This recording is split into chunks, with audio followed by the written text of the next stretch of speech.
So I'll welcome everybody again. Now we're being recorded, our 2023 State of the Village meeting. And it's so great to see all of you here. So far, we are 56 people, which is really great.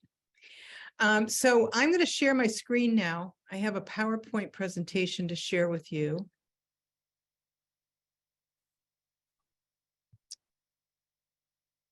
Where did it go? There it is.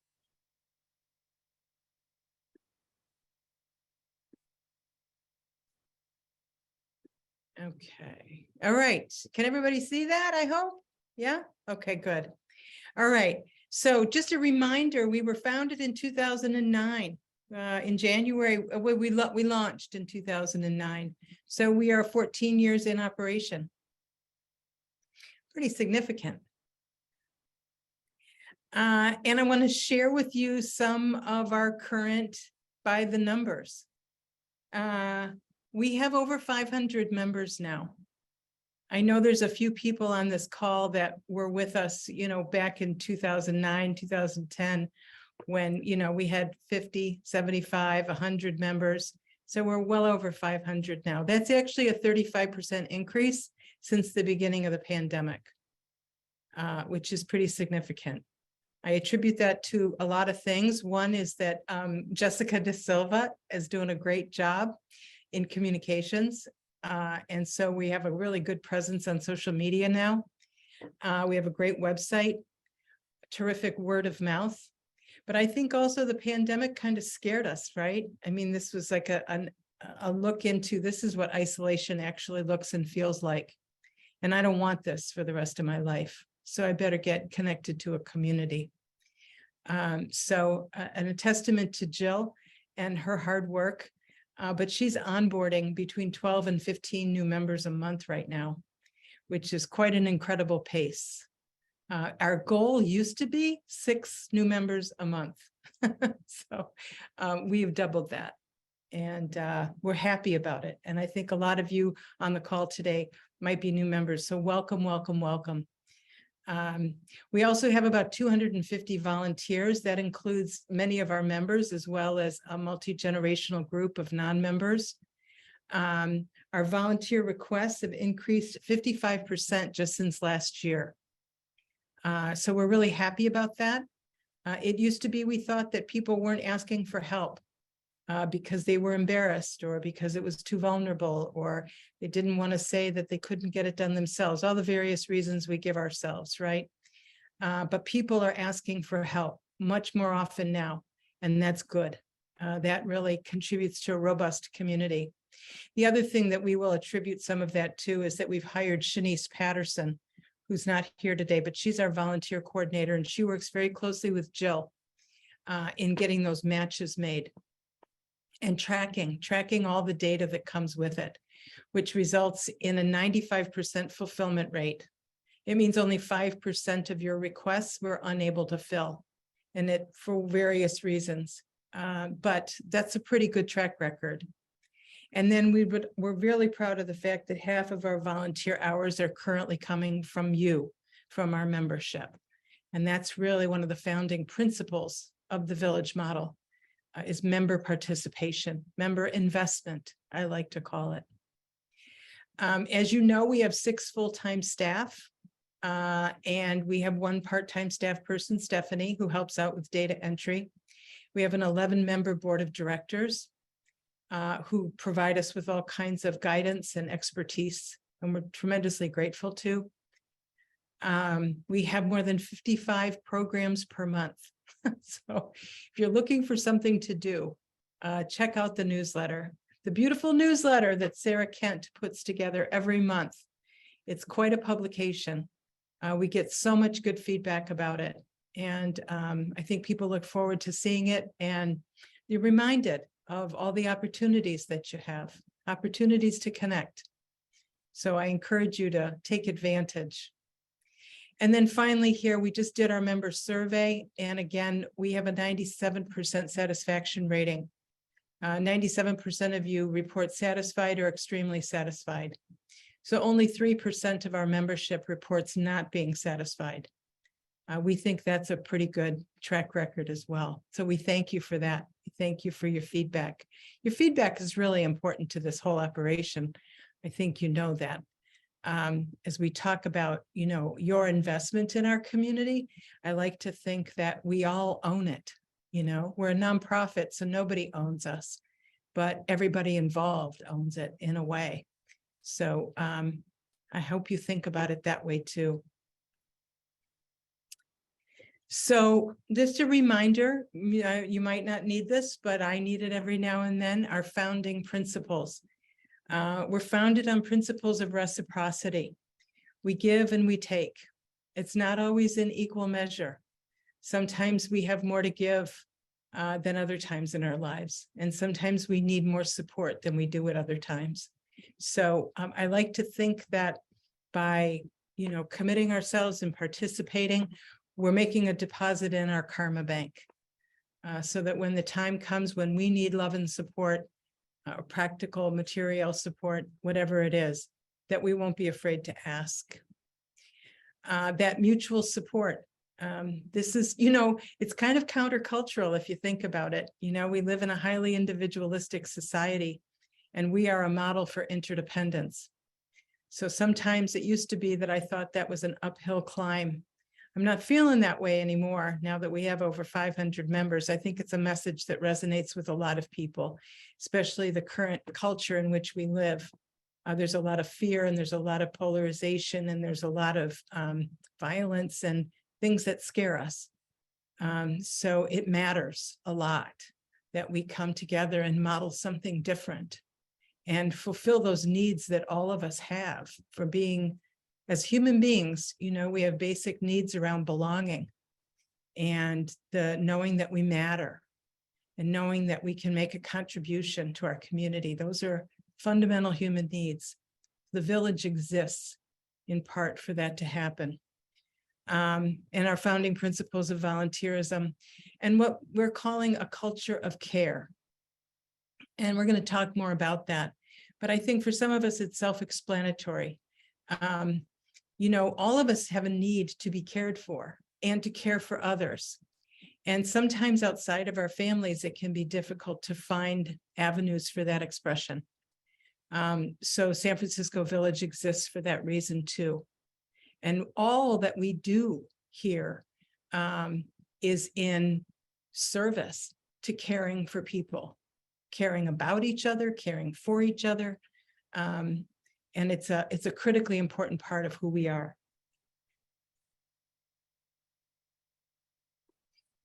So as many of you know, and some of you don't because you're new members, we published a new strategic plan last year, the 2022 to 2026 strategic plan. And you can see it, it's on our website. And if you want me to send you a copy, I'm happy to do that. Drop me a line and I'll do that. But you can access it through our website. And we did a really deep dive in 2020 and 2021, 2022, looking at ourselves. And one of the things that happened in the summer of 2020 was that, George Floyd was murdered, and there were public protests all over the world, and lots of questions around, racial equity. And so we here at San Francisco Village, we hired a consultant so that we could have a look at ourselves. As you probably know, we're a predominantly white organization in a white dominant culture. And we question that. Why are we so white? Because most of us don't want a predominantly white organization. We want a more diverse, a more inclusive community to be a part of. So we took a hard look at ourselves, and we came out of that with a new strategic plan. And this is our stated vision, which I would love to read out loud because I love to hear it. We envision a future in which people of all ages, races, cultures, and abilities work together to create communities of belonging. And in so doing, model possibilities for relationship and connection that benefit the greater good. We know it's a big vision. We know it's aspirational, but that's what vision should be.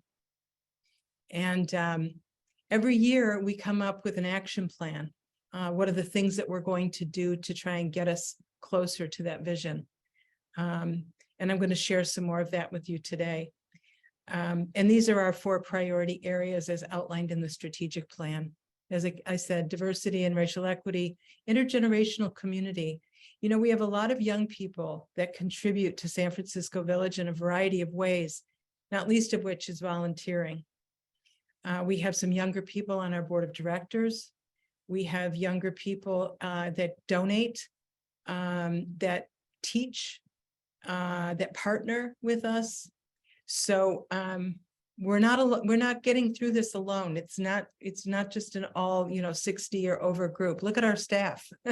I'm the oldest one. Everybody else is Gen X or millennial and Gen Z. So this is what we want to become. We want to help younger people understand aging and their own aging journey and that of their parents. And hopefully we can, dispel some of the ageism that runs rampant in our culture. And then, of course, social justice, which really equates in my mind to relevance. It's what's happening in the world right now. I think it's a really important thing we do at San Francisco Village to help keep our members connected to the larger social context. There's a lot going on in the world, as you well know, and a lot of us are left, speechless by what we see on television and what we read in the papers. We need to process it together, and we need to take actions together. And we have a lot of great examples of that in our monthly schedule and in some of the interest groups that have formed, like the Defending Democracy group and the Climate Action group. And then, of course, the intersection of healthcare and social care.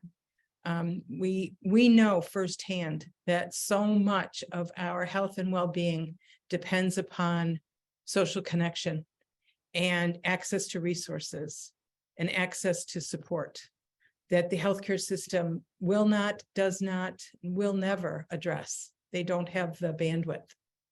So we have to come in and fill that gap so that we have a more holistic view of health. So this is basically our action plan going forward for this year. Sarah said this yesterday. It was really well put. We have the infrastructure to support people, 500 people. We have the infrastructure, to operate at the intersection of healthcare and social care and all those important things. But we're feeling the need to expand our capacity. We need to be able to grow our ability to do all those things. And when I think of what capacity means, I think of it really in 2 ways: ensuring adequate financial resources, and then human capital or social capital, the human beings that we are, that come together to provide some kind of leadership or to provide some kind of participation in this community. That the definition of social capital is relationships that exist within a society that supports the well-being of those human beings that are part of that society. San Francisco Village is a great example of social capital. These relationships that we all enjoy, they didn't exist until San Francisco Village started. So I'm going to talk to you a little bit about ensuring adequate financial resources, and then talk a lot about leadership and what we mean by leadership. So the first part, the adequate financial resources. We have basically 4 different sources of income that support San Francisco Village. One of those is membership fees. And membership fees right now cover about 18%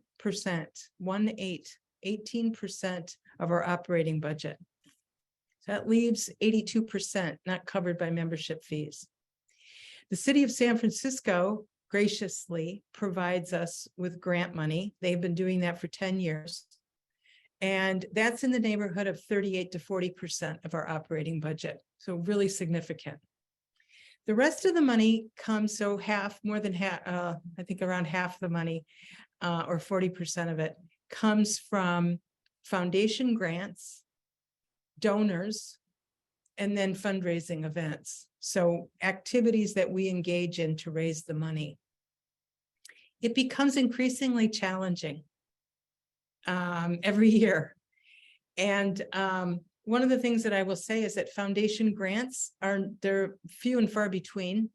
Only about 1 to 2% of foundations nationwide have named aging as one of their priorities for giving.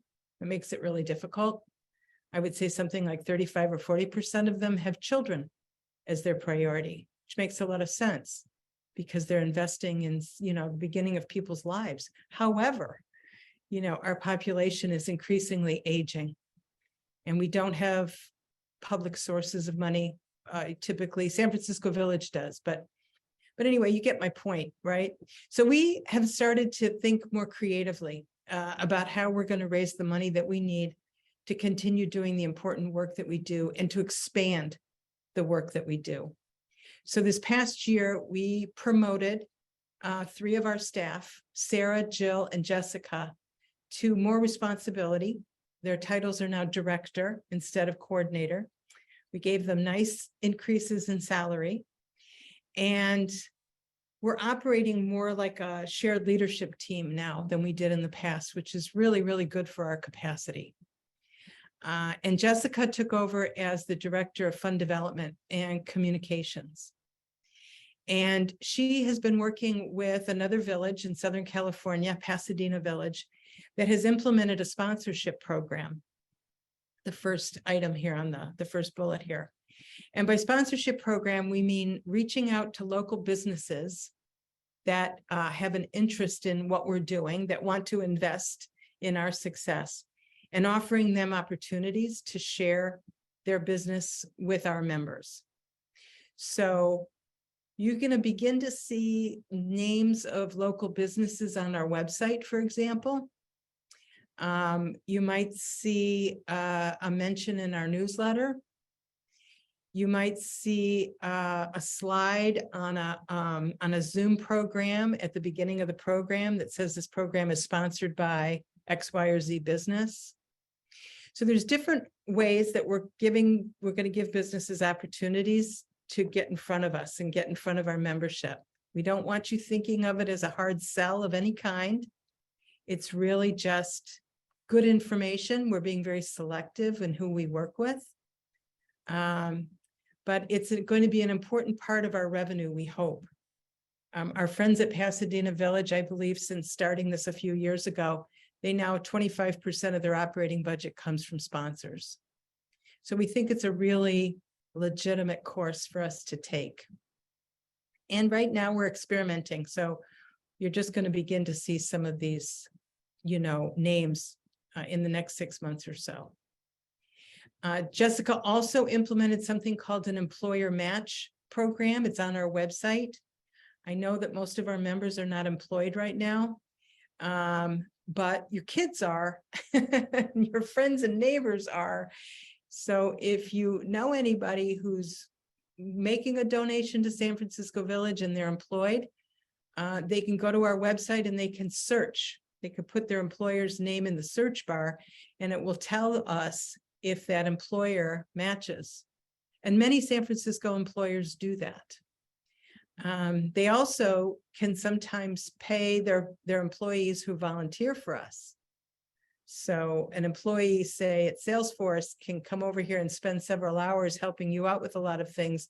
They report that back to their employer and their employer makes a donation to us. So these are easy, relatively passive ways to make money. And we need money to keep this boat afloat. So you can look for some of these changes this year. And then the bigger thing that we want to talk about is developing leadership. And we are going to define leadership in a minute, but we're talking about developing leaders at all levels of the organization. So that's staff, board, and all of you. And many of you are already contributing your leadership in a variety of ways. Look at this figure here.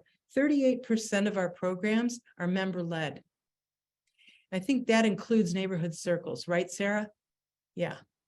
So the other thing about neighborhood circles, it's the highest category of volunteerism. So if you're a volunteer, if you're involved in a neighborhood circle, report your volunteer hours to us, because these metrics are really important to us as we go out and talk to new funders, talk to potential sponsors, talk to the city of San Francisco. They all want to know this kind of stuff, and we want to be able to give them an accurate picture. But I just want to say how grateful we are to all of you, past and present. I know some of you on the call have been leaders in the past, and you've rotated off and transitioned and handed it off to somebody else.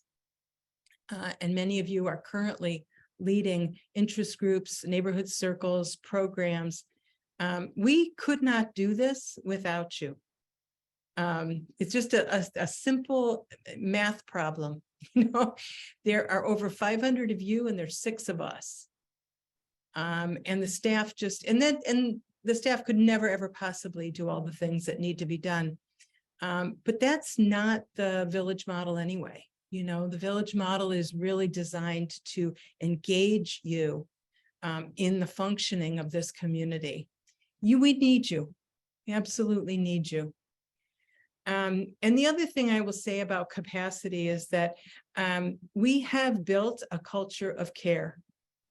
And this has been brought home to me in the last couple of weeks in some really big ways. We have a number of members, and I don't know the exact number off the top of my head, but I'm going to guess around 30% of our members live alone. Don't have partners, don't have children, don't have families necessarily, and are aging alone. And San Francisco Village is an important part of their care plan, if you will, their future plan, and being able to lean on one another and lean on staff is just a part of our success. So I think it is what makes us unique in the social services landscape, agencies or groups or organizations that serve older adults. I think this makes the village model quite unique in that all of you are invested at some level, and we need to lean on you to make this thing work. And the last thing I will say here, I don't know how many of you are familiar with Carol Gilligan. She is a developmental psychologist, and she studied the moral and ethical development of young girls and women. She's a feminist and has done some incredible work in the moral development of women. But in her later career, she's now in her 80s. In her later career, she got very involved in what's called an ethic of care, and developed a theoretical framework for an ethic of care. What if we operated within an ethic of care, she asks. And here at San Francisco Village, we do. And this is what she means. Let me just say a little bit about her. She said, the ethics of care starts from the premise that as humans, we are inherently relational, responsive beings, and the human condition is one of connectedness or interdependence. That's social science.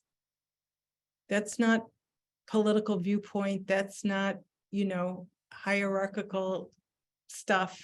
That is social science. That is what it is to be a human being. It's a condition of connectedness and interdependence. She goes on to say that an ethics of care directs our attention to the need for responsiveness in relationships.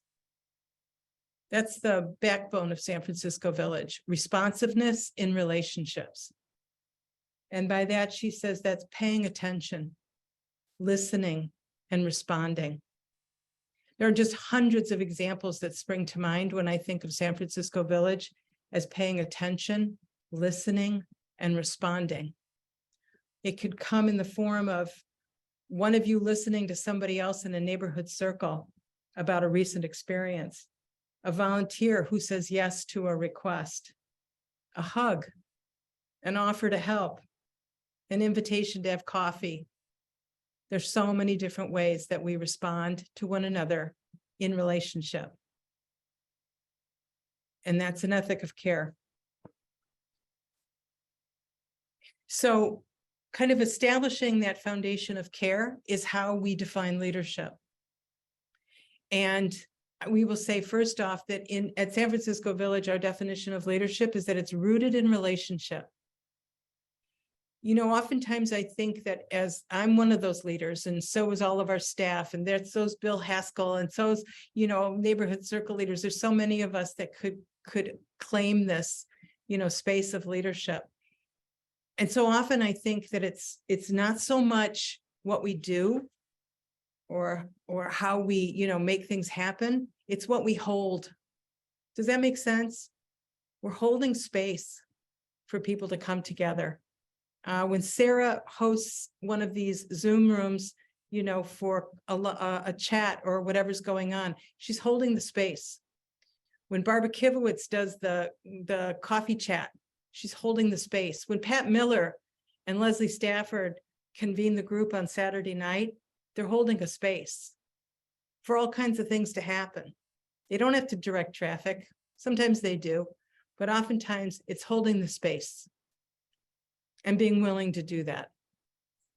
That allows for peer support to happen, for being there for one another, for helping each other navigate the transitions of life. Again, this notion of reciprocity. I give what I can at this time, and I receive what I need. And it changes over time. And it's rarely in direct, you know, proportion to each other. Leadership oftentimes just comes down to sharing my talent. I'm willing to show up and I'm willing to offer what I have. And I'm also willing to learn new skills or refresh old ones. Because some of us, you know, got trained to do things like facilitate or active listening or those kinds of things maybe 20, 30 years ago. And maybe we're a little rusty, but we can come and we can refresh those skills together. So I just want to say a few words about neighborhood circles and interest groups.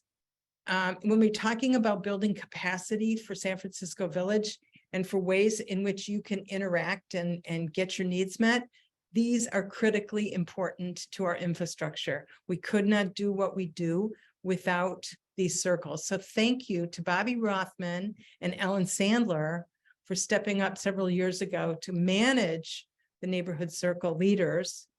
Thank you to all of you neighborhood circle and interest group leaders for stepping up and taking the reins for a period of time.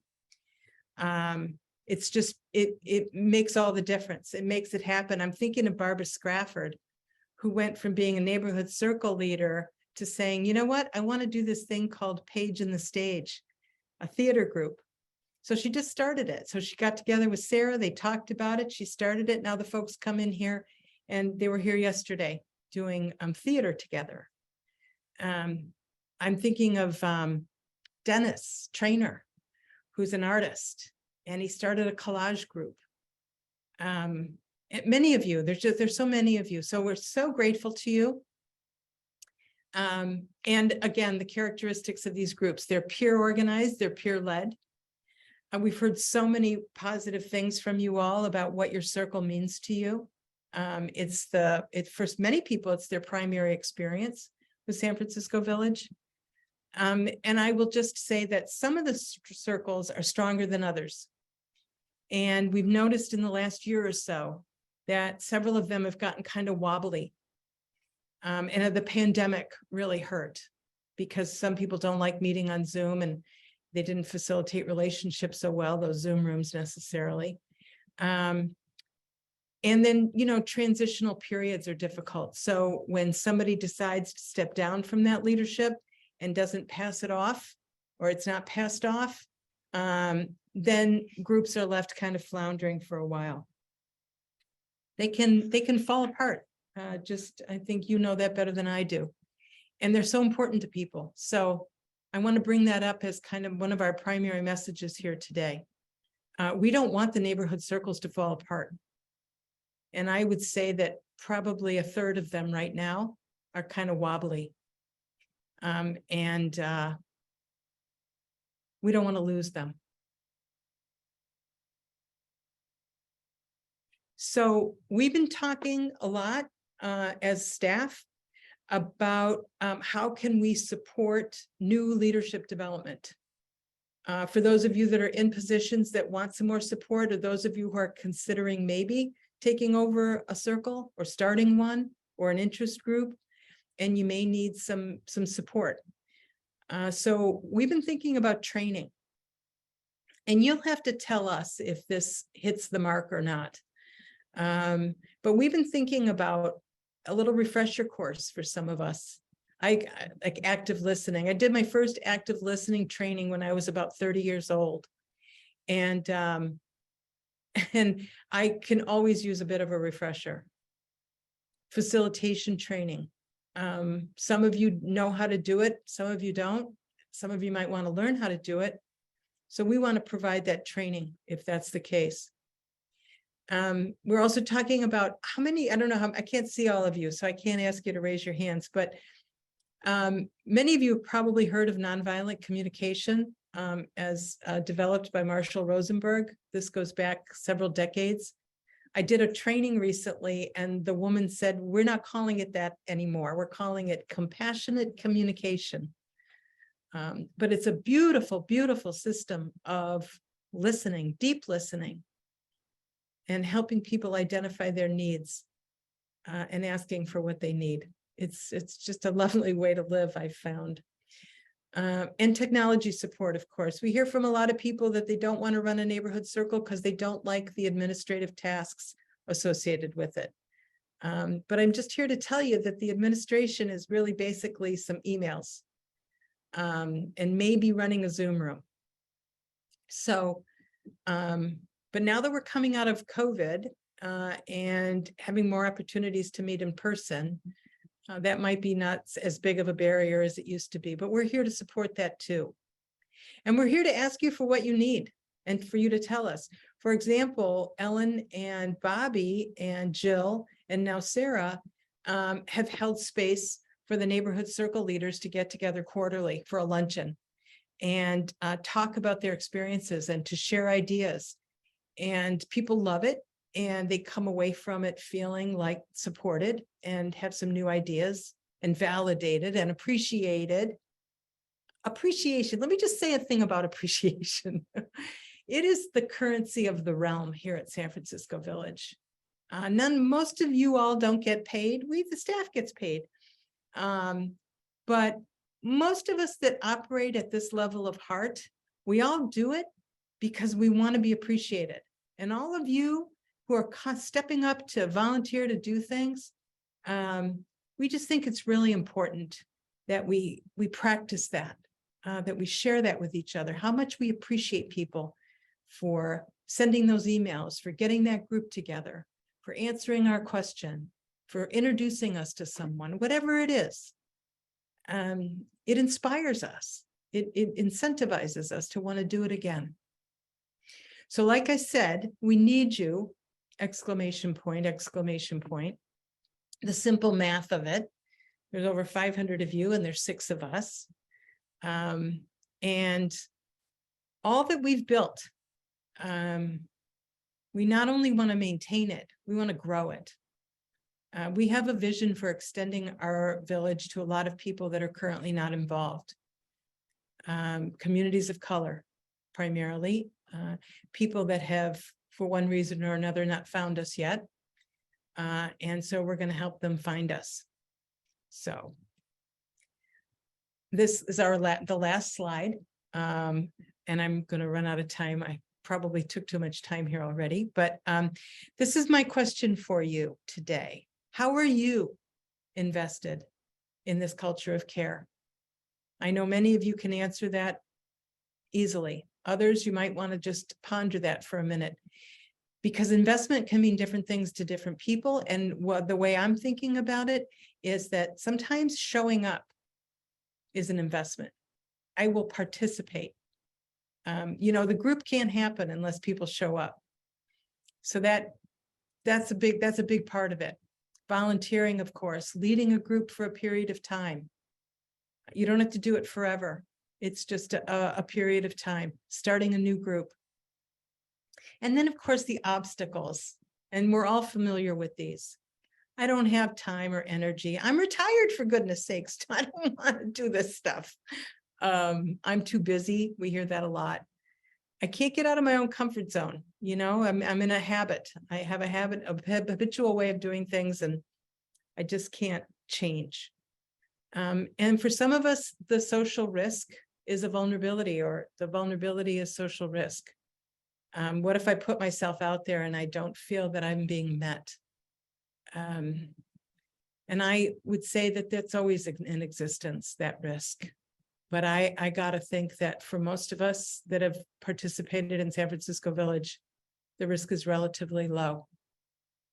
And then what you might gain, of course, you know this, a renewed sense of purpose, new connections, friends, playmates. This picture that we're showing you right here is a game group. And I think it was Judy Jacobs and Bobby Rothman that came to Sarah and said, we need to play games. We need game partners. So we do this regularly here in the office, and people love it. And of course, you'll gain a sense of joy and warmth and fulfillment, we hope. So that's it for my presentation. I think I've probably talked a lot, as I typically do. And I'm going to assume that you have some questions and comments. But before we get to your questions and comments, Sarah wants to put you in another group, another breakout group, and like to give you the opportunity to talk about what you've heard, what got stirred for you in this presentation. Talk to each other about that for a few minutes, and then we'll come back as a whole group and hear your comments and your questions. Does that make sense? Okay, good. Thank you. Oh, great. Here they come. Great. Is that Frida? Hi, Frida. So nice to see you. You're on mute. Okay, hear me now? I can hear you now. I'm so sorry, Hello. I think I explained in my, return to survey why I don't get out to your way anymore. It's just too far for me. And Yeah, I can't sure. take public transportation. But Sure. I keep up with everything. Good. We're so glad. You look wonderful. Thank you. And you're doing fine now too, huh? Yeah. Yeah. Thank you. Hey, everybody. I think almost everybody's back now. So what got stirred up for you? Did you have anything? Did you learn anything in the small group, or did you have a question or a comment about my presentation or anything? I can't see both screens. So I could see screens. I see Bobby's hand up. Bonnie, Bonnie or Bobby? Bobby. Okay. Bobby. What came out in our group that some of our people didn't know, and I thought we had stressed it, but we need to stress it again, that you're welcome to go to any one of the group events. That if it's not your circle, that doesn't mean you can't go to any other one. That's true. Yeah, So maybe at the beginning, when we list in the newsletter all the groups, something should be said on top that you are welcome to join any other group. Yeah. For an event. good, good. I still think it's a good idea to contact the neighborhood circle leader, because there are some circles that might have space limitations. So if you want to join another group, it might be a good idea to reach out to somebody in that group. Well, I think most of it always tells you who to be in touch with. I assume usually it's the group leader. Yep, that sounds right. That sounds right. Is Um, anyone in this gathering from 94123? My neighborhood, I guess not. I don't know. I don't think so. So That's maybe, the marina. yeah, right. Okay. Anybody have any questions about anything I said, or observations, comments, your thoughts about how you're invested in San Francisco Village or want to be in the future? Persis, Okay, I have a question regarding your training, and some of these items you mentioned sounded like something I'd be interested in. Doesn't mean I'm gonna be a circle leader or anything, but you talked about active listening, facilitation, compassionate communication, tech support. I think that all sounded like areas I'm interested in. So I'm wondering if you have a formal plan or what's on the hopper, or is there I'm just curious. Any Thank- volunteers to lead that? And I definitely am not volunteering. I want to learn about I want to space. make sure if you know I'm not volunteering. Okay. Yeah, right. I mean, for the training, Yeah. Thank I you. want to Percy. learn. Okay. Okay. Thank you for the question. Sarah, do you want to say anything about what we have in the hopper? Yeah, I've been in discussion with one of our favorite facilitators, Diane Thompson's, and she and I have been talking about this idea of a series, a 3-part series, and it really is about building meaningful connection, which incorporates all of those pieces. So she and I are still in conversation about how that's going to work, and the idea is that everyone's invited. So it will be in the newsletter, and then Persis, I'm going to make a little note to be like, oh, make sure Persis sees this, especially because I hear you say you want to learn it. Yeah. Well, it sounds intriguing. It sounds informative, useful, worthwhile. That's the right word. Well, Worthwhile. Glad to hear you say that. We think so too. Lynn Davis.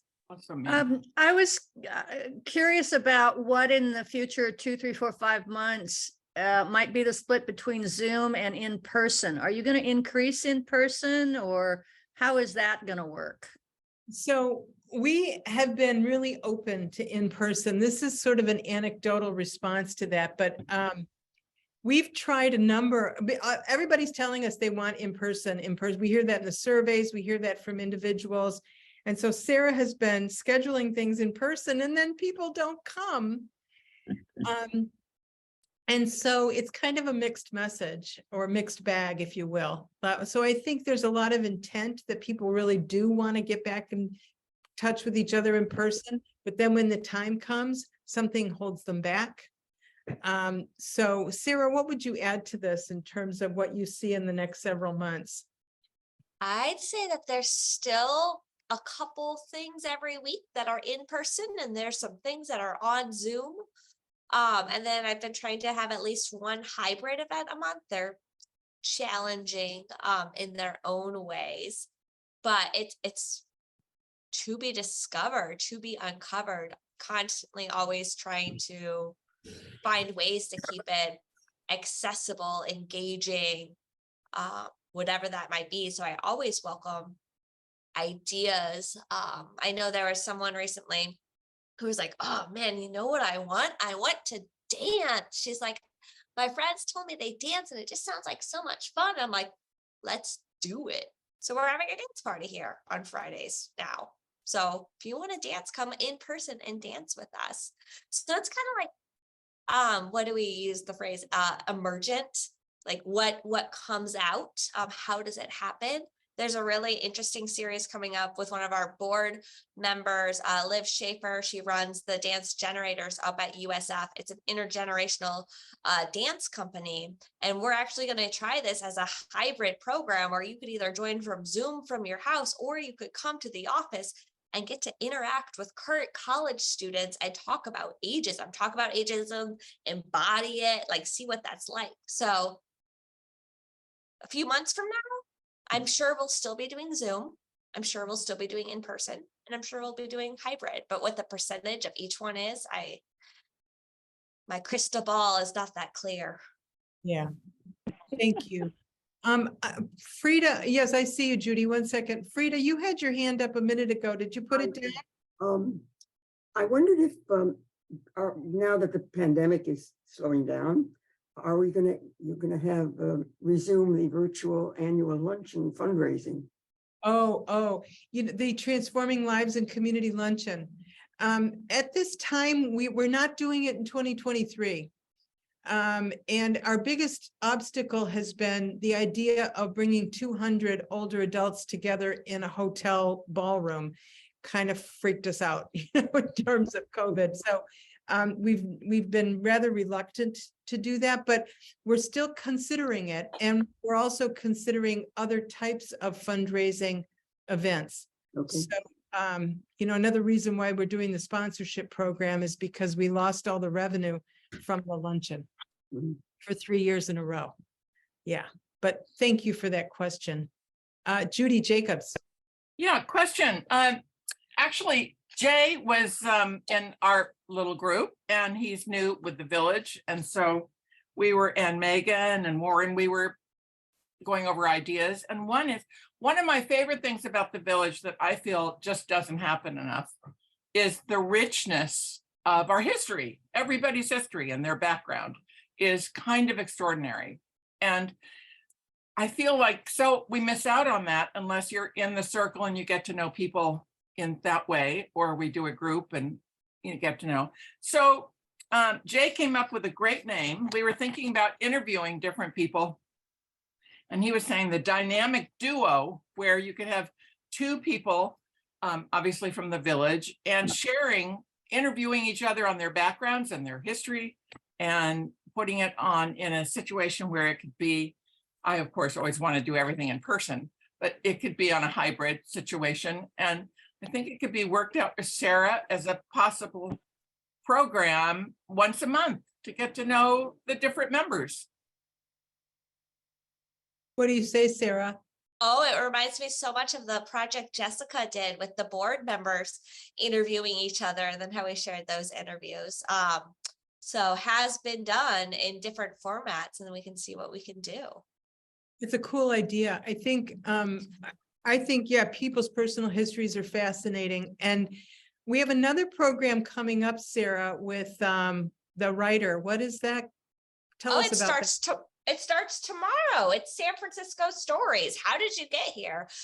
It's being led by this incredible writer. It's like what she does. I'm super excited for it. It's on Zoom because that's what worked out for the calendar, and it's a 3-session series.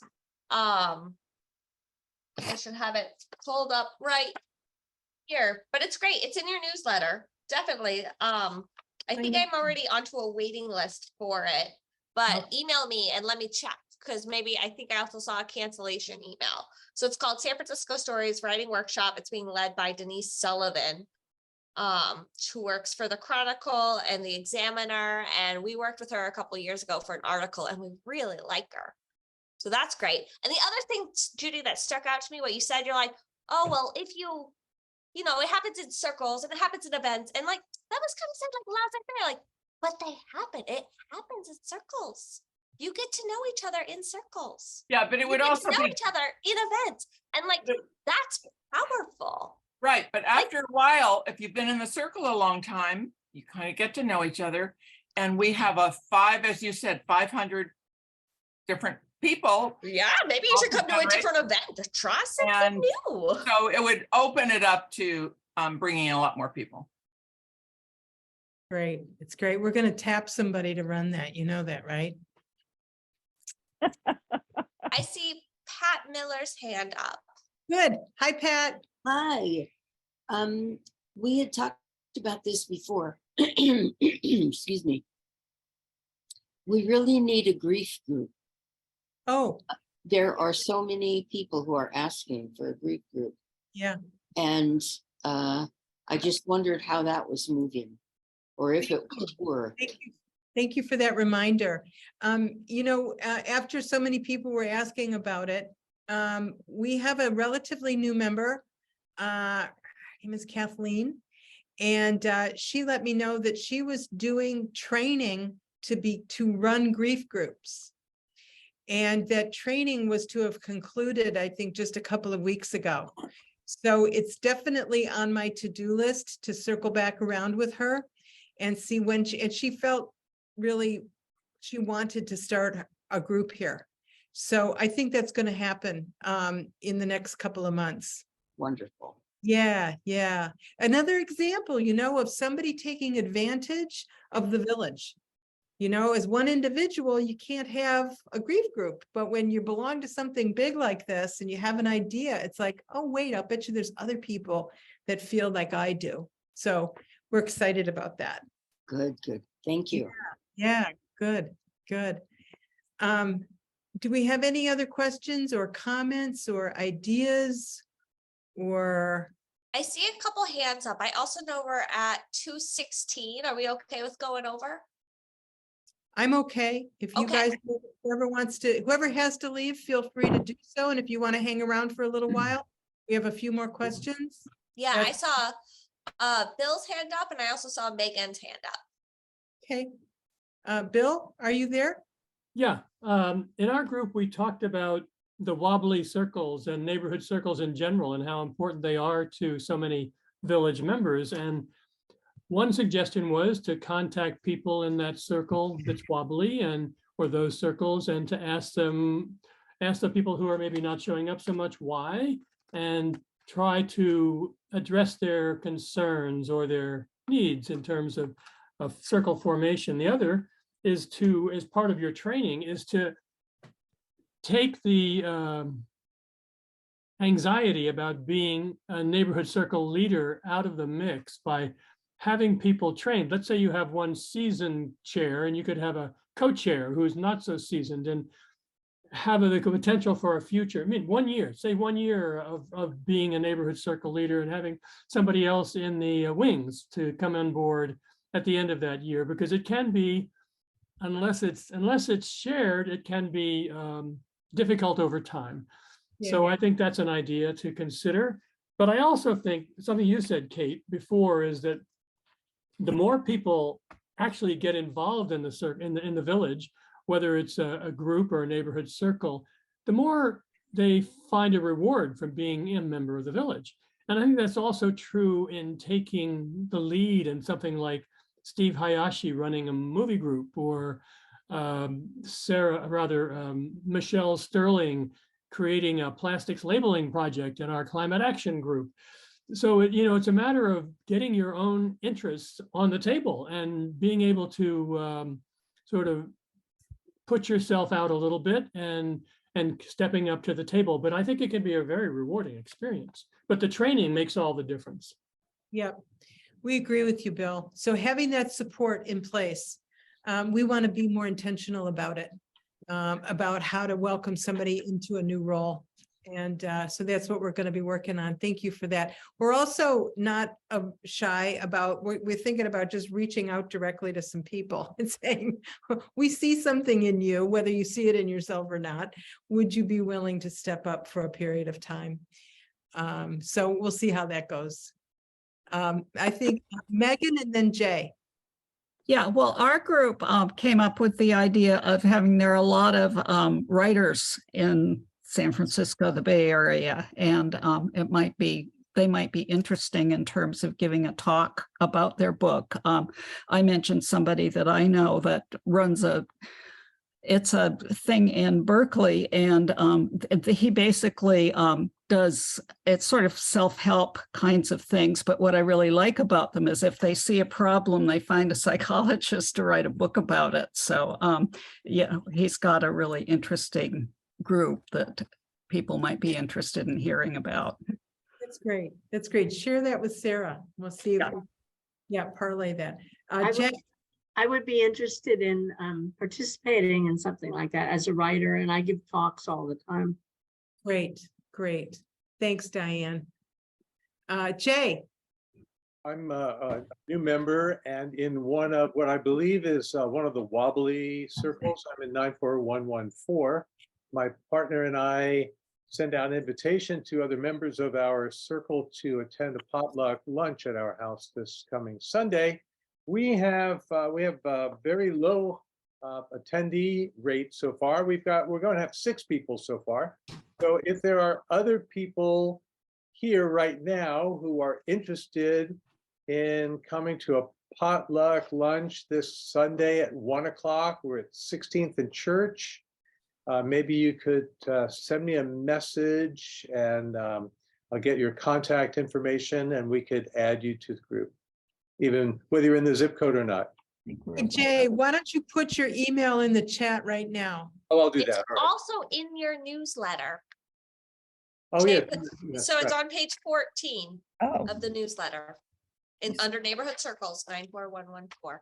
Yeah, we're really glad you're doing that, Jay. That's that's terrific. And I wish more people were gonna come. But if 6 people show up, they were the ones, they were the important ones. Jane, I would love to come, but I am immobilized. I can't really get around. So, but the idea is so wonderful, and I would encourage other people to do it as well. I cannot think of a better platform for moving closer together and really getting to know each other. So Yeah. good on you. Get together and eat. Thank you. Ellen Sandler and then Bill. Yeah, I just wanted to say, Jay, don't be discouraged. People in this group seem to be Johnny-come-latelys a lot of times. So the fact that you have 6 RSVPs right now does not mean that that's all you're going to get. You may get some more people who decide at the last minute, I think I'm going to go to that lunch. So don't be discouraged. The next part is to send the invitation again, if you have the energy to do that, to send the email to the same list a second time. I've done it. Yeah. you And did it, sometimes we okay. have people who haven't even responded, yes or no. So, there's some of those. Well, I don't know what to say about their knowledge of good manners, but don't be discouraged. Some more people may come, and we have had groups. We still have groups that started out with, we only get 3 people. Last month we only had 3 people, and the month before that we only had 3 people, and now they're up to 12 or 15. So Right. hang in there. It happens. It does happen. Yeah. Bill Haskell. I just want to give a shout out to Arabella Dorth and Ruth Schoenbach for taking the lead in the Defending Democracy group. They've done a great job. And to David Kaskowitz for taking the lead in the Climate Action group. He's done a great job. So they're all examples of people who have put their heart into the San Francisco Village in a way that meets their interests, and they've gotten something going. Yeah. Thank you, Bill. You're welcome, Arabella. I just want to make a comment, and I really appreciate your leadership in that as well, because I've learned a lot from you in terms of co-leading a group, and Ruth as well. But what I wanted to say is that at the beginning of the year, in January, we wanted to take stock of where do we go from here now, that the election and midterm elections are over with. And we were trying to get some responses from the group as to how to keep the momentum going and how to stay involved and develop it further. And what happened was that we not just focused on the election momentum, but also what do we want to get out of the group? And we had a wonderful, thoughtful discussion about what people need to get from the group, and keep connecting and doing actions, to safeguard our democracy. So it's the beginning of the year, and perhaps other groups can